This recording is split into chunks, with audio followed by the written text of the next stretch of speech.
You've got to stay in touch with the industry journals. You got to read a lot. And again, I stay embedded in industry to make sure that I'm staying in touch with what the latest is going on in terms of video content creation. I just have to be forceful and assertive in making sure I embed myself in your guys' world. This is where it all begins, so say goodbye to all your fears, all your doubts. This is where they die.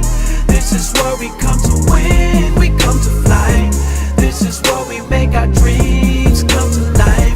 Welcome to Innovation City. Welcome to Innovation City, a podcast featuring the innovators, disruptors, and creators who are making things happen. My name is Michael T. Johnson, and I'm here with my co-host Tyler Kelly. And tonight we are at Venture Cafe St. Louis. So if you're not familiar, Venture Cafe is the largest gathering of innovators, entrepreneurs, creators anywhere in the entire world. So if you're near Venture Cafe City, I strongly suggest you visit. Now tonight, I'm very excited because we have Dr. Perry Drake with us. Now, if you want to learn about marketing, this is going to be the podcast for you tonight. Yeah, Dr. Perry Drake. So Perry is the professor of digital and social media marketing in the College of Business Administration at UMSL, which is the University of Missouri St. Louis. Holds a BS in economics, MS in statistics, and a PhD in education. He's also the founder of MDMC. MDMC is the Midwest Digital Marketing Conference, the largest conference of its kind in the Midwest, maybe even beyond there, but at least in the Midwest. And prior to that, you were at NYU for 14 years. Right. Teaching in marketing and data visualization and those types of things. So welcome to the show. Right. Thanks guys. I'm thrilled to be here. Yeah. Thanks. So I know we've heard a little bit of your story before, and I think you've been in the marketing world for a long time. And I'm just curious where you got your start. I actually got my start in corporate, so at the Reader's Digest Association, which I know doesn't seem like such a great institution today, but back in the 60s, 70s, 80s, they were kind of viewed as the Google kind of the day, very cutting edge on database marketing techniques. I mean, they knew how to upsell, cross-sell, retain like you would not believe. It was a great educational experience for me. I was there 11 years and worked my way up to the associate director of magazine circulation marketing. So that's where I really learned the base of my marketing knowledge and skills. And I think that gave me a great foundation upon which then I built my digital marketing sort of experiences when I went off to NYU and was teaching in their master's degree in integrated marketing, which was probably one of the first ones out there that was kind of integrating other techniques. And back then, you got to realize we're talking, late 80s, early 90s. I was bringing in telemarketing and direct mail, which are kind of both dead now for the most part. But again, that was cutting edge back then, kind of bringing those curriculums and those methods of marketing into the curriculums, basically. So that's where I really got my feel and knowledge and base in the marketing world. Wow. And what brought you to St. Louis? Well, my wife and I are originally from St. Louis. We left here as soon as we got our grad degrees, and we went off to New York City. That was my first job opportunity, and we just felt like that was the place to go to really get the experiences we wanted. And we were there a total of 28 years. So with the Digest and then with NYU for 14 years. And then UMSL made me an offer to come back and build out a digital curriculum for them because they really didn't have anything in the digital space. And we worked things out. We thought it was time to come back and get away from the grind of New York City, which is great, but definitely a grind. And we came back in 2013, and I haven't looked back since. It's great. I mean, we still go back to New York and visit quite a bit, but we just love kind of being back here in St. Louis and trying to make a difference best we can. Yeah. Yeah. So in a field like marketing, and I think it's especially important being in education. You talked about like your background, some of those things being like completely dead at this point. Right. How do you stay current in something that's just constantly changing? Yeah, that's a good question. I'm sure you guys face that as well. I mean, you've got to stay in touch with the the industry journals. You got to read a lot. And again, I stay embedded in industry, like, bringing people like you onto the advisory board to make sure that I'm staying in touch with what the latest is going on in terms of video content creation, so that I can share that with my students. I'm sure it's hard enough for you guys to do as practitioners, and even harder for me as an educator, but I just have to be forceful and assertive in making sure I embed myself in your guys' worlds the best I can. But it's definitely a challenge. And man, back in, when everything was first happening, 2008, 2009, and things were really transforming quick, and Google Analytics was becoming popular. My curriculum, I was probably changing 50% of my curriculum every semester, just because things were, really disrupting quickly kind of out there. And it was fun, but it was a challenge, definitely. But something, as an educator, if you want to take it seriously, you got to do it, right? Yeah. So, yeah. And that's one of the toughest things, I'm sure, about doing a digital education, is that it is always changing. Right, absolutely. Yeah. So, even our non-credit sort of courses we have, we're constantly working with the faculty members to make sure that they're embedding the latest, like on search. Mobile is a big discussion in search engine, optimization and paid search. So making sure that is a major component now of search, which it wasn't that much 4 or 5 years ago, but now you've got to touch on mobile search quite a bit out there. So, yeah. So you teach and you organize the Midwest Digital Marketing Conference, and you also run and do triathlete. You're a triathlete. Right. How do you find the time for that? And you do a lot of biking. I yes, just I see do. this on social all the time. Yes, yeah. I do that all at like 5 a.m. Before you go into the office. Yeah. I'm literally up probably at like 3:30 or 4, getting ready so that I can start my actual. Yeah. But it's my passion. It's my therapy. It's how I think things through. I come up with some of my best ideas when I'm out running, kind of into my own zone. So that's cool. So tell everybody about MDMC. Yeah, so the conference, we're going, believe it or not, guys, we're going into our 7th year in 2019, which is amazing when you think of it, right? It's just, I can't believe we're going into our 7th year, which is kind of cool. And, it started 2013 just as a half-day summit, kind of, where I had probably 7 speakers running back to back for like 20 minutes or so. And that first event was kind of funny because I was doing it all. I was taking the tickets, I was selling the popcorn, I was the moderator, I was showing people where their seats were. You do whatever you got to do to hustle to kind of get it to happen. And that really kind of started it all. And it just started by me going to my connections from New York City, some of my contacts, asking them if they would be willing to come out and be a part of the conference, and it just kind of happened from there. And then we moved to the full day event, I think that next year, still on campus at the University of Missouri. Then the 3rd year we were concurrent sessions, still on campus. And then that's when we outgrew the conferencing facility, was that 3rd year, which was great. And then we had to move off to Union Station for that next year. And then that's the year that really solidified the conference, as you guys remember. Our attendance doubled. We moved from like 725 to over 1,400 people just by moving kind of off campus.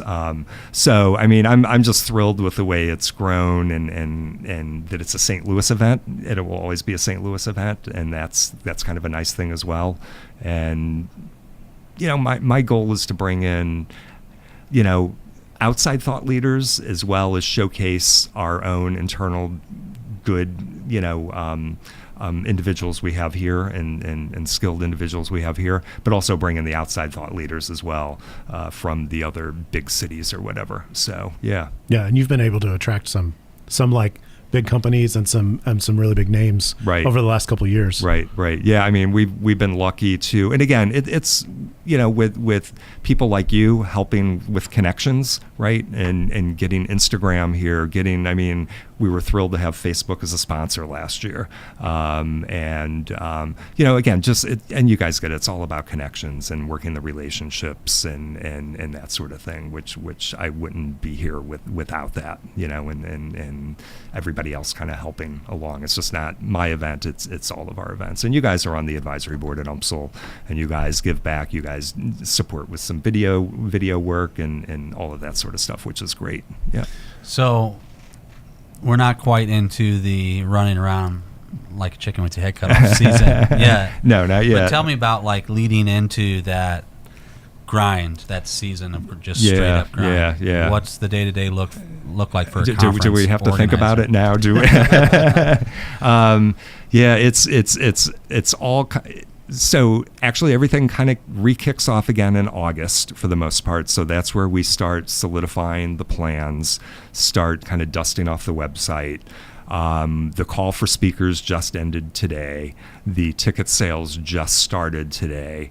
And so now everything is going to start continuing from here. So we've got a committee that will meet, I believe, in a week, and we will look at over 200 speaker submissions, which is not going to be fun to do. So we'll do that, and that's going to be the next major task, is to try to get that done by after Thanksgiving, so then we can start getting everybody's faces on the website. And then we'll start dealing with, again, we're starting to work sponsor relationships now, so that we're starting to do as well. So reach out to sponsors to get that going.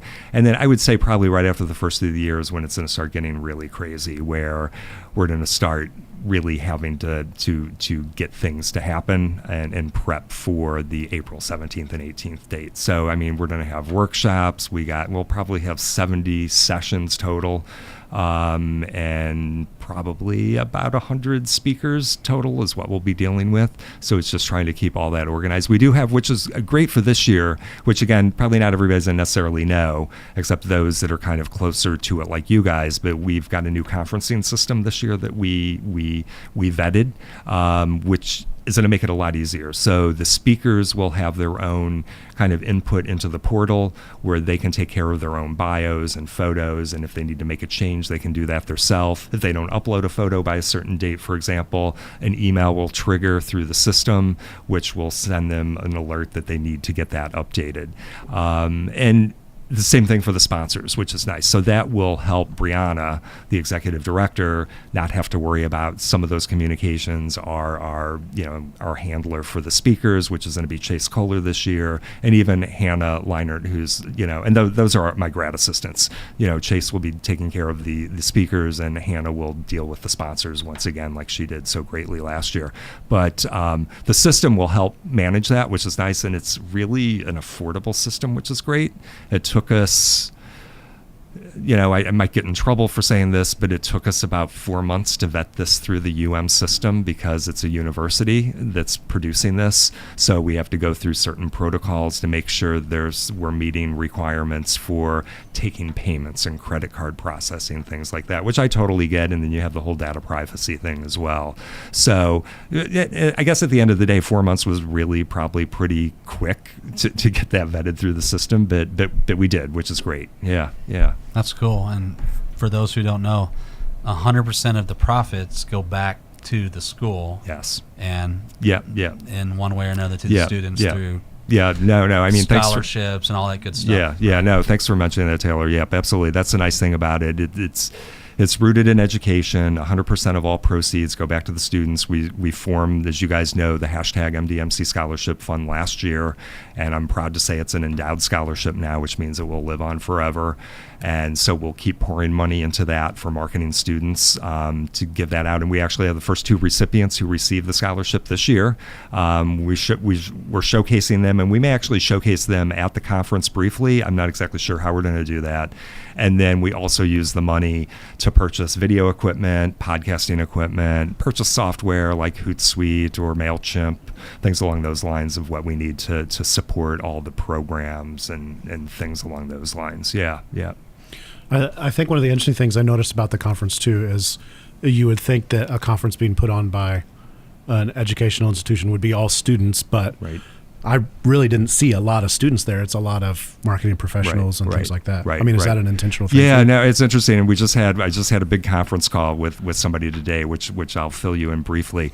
It was always envisioned as a industry conference. I just felt if I started it out as a student conference, it would limit my growth potential, I think, and maybe my draw of speakers that I could get.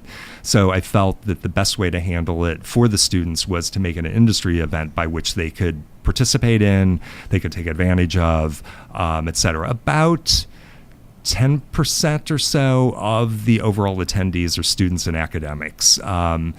But again, interesting that you asked the question, because we have decided to kind of focus a little bit of our attention this year on driving more students to the conference. So I'm working with a couple of professors out there that are kind of big in the social digital space, have published books, to help kind of get word out to different professors that this might be a place where you might want to bring your students for a field trip, drive them in for the day or for the 2 days or whatever, and look at this as kind of an experience for the students, and making sure that the price point's there. And as you guys know, the ticket prices for students are pretty much at break even for me, because again, I'm not looking to make money off of them. I just want to at least cover my costs at the end of the day. So we are trying to, I guess the problem is balancing the act. We're trying to keep the sponsors happy, which they want the industry professionals, but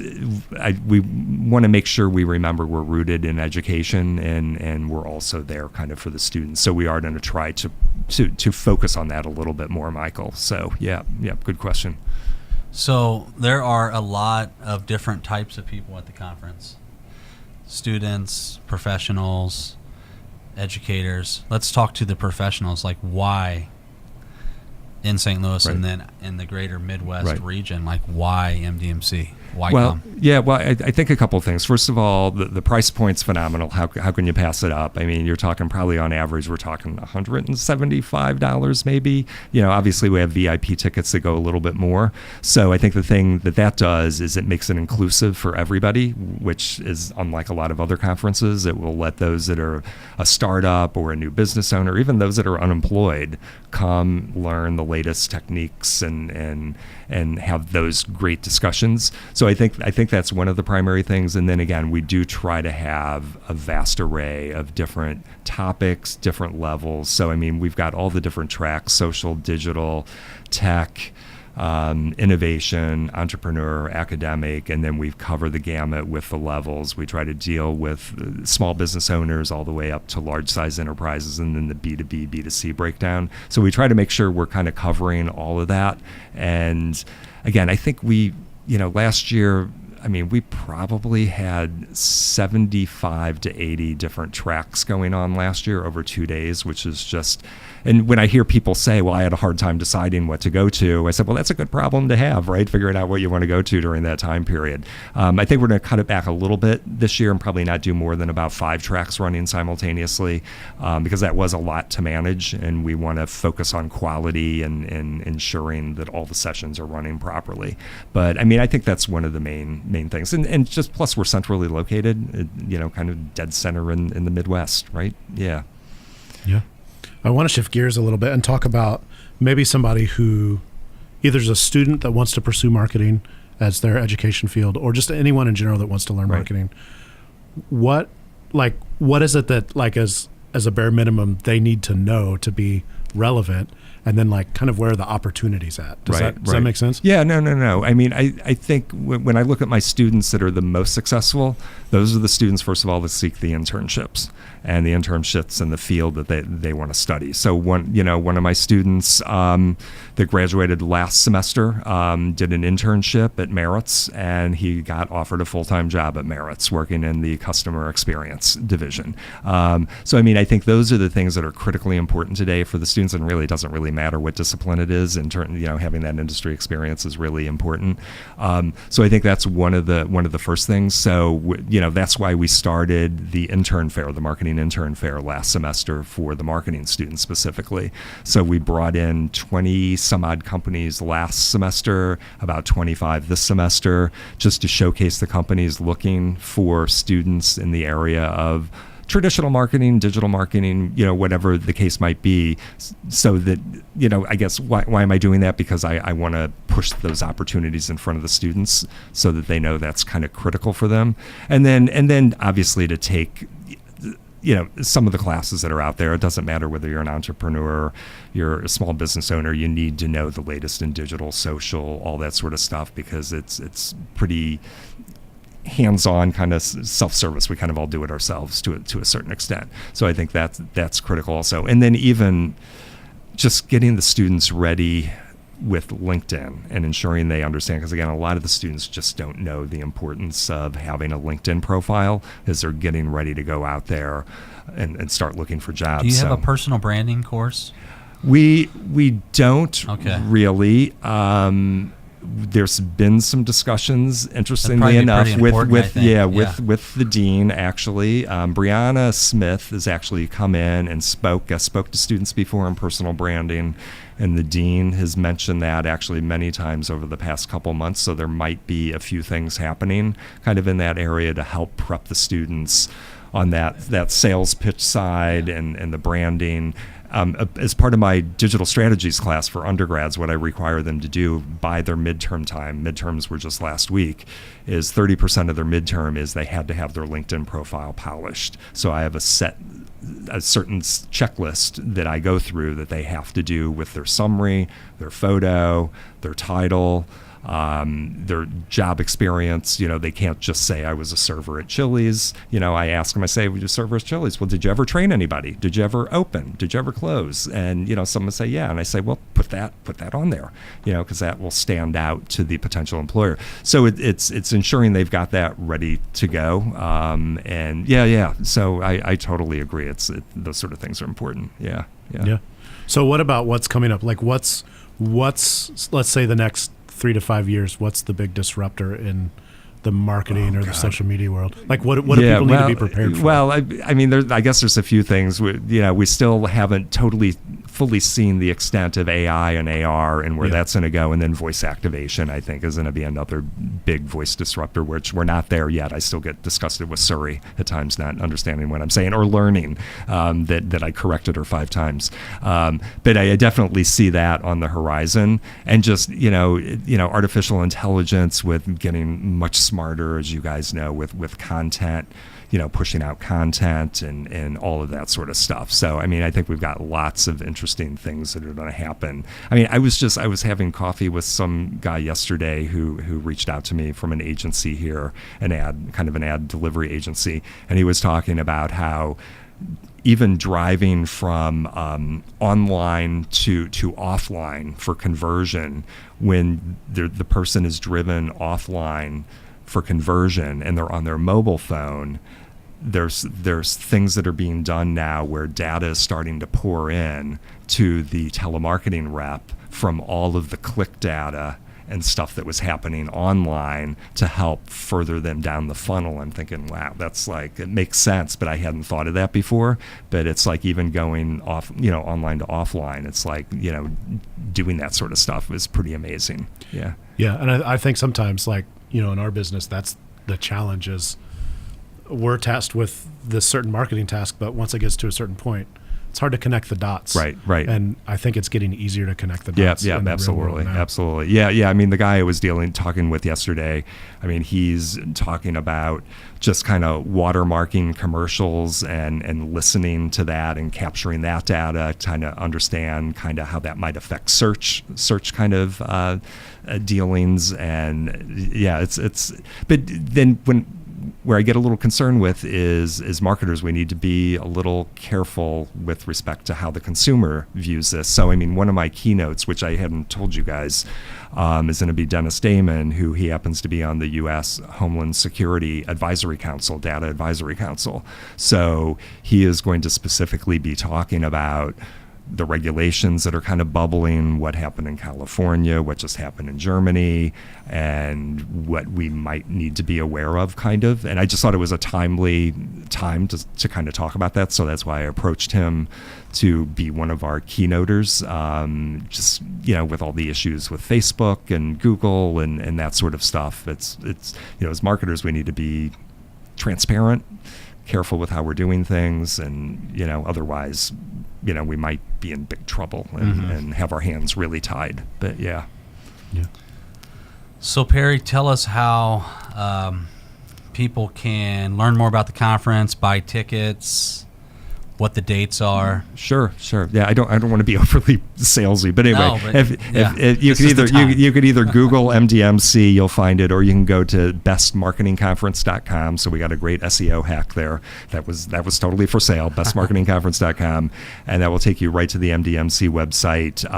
Tickets are totally on sale now, and they'll be on sale until we sell out. I don't think there's a lot of speakers loaded up there now, but I believe Brianna has some of the speakers listed from last year, but we always have quality speakers basically. And it's the 17th and 18th of April, which is a Wednesday, Thursday, and we'll actually be having our closing night party at Venture Cafe on the 18th. So I just kind of solidified that, and I think you guys are going to be part of that within the Havana room, right? So we'll be doing some sort of, I think we got to talk about it. We got to do some sort of panel of maybe a breakdown of the best learnings from MDMC or whatever. We'll talk and figure it out what we're going to do, but we're excited to kind of have the closing night here, and and then we'll have workshops on the 16th like we did last year as well, the day before. So awesome. It's going to be a good one. I'm looking forward to it. Register bestmarketingconference.com. You got it. Yeah. And where can people find you on social? On social, my Twitter handle's at PD Drake. I haven't been that busy on it lately because I haven't been that active on it lately because I've been so busy.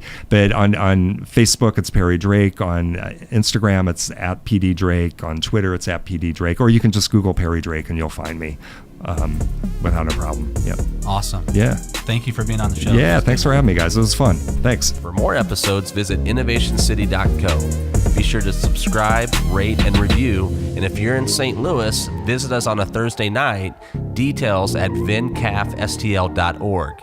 And connect with us on social at We Are Slam or at Venture Cafe STL. Thanks for listening. This is where it all begins, so say goodbye to all your fears, all your doubts. This is where they die. This is where we come to win.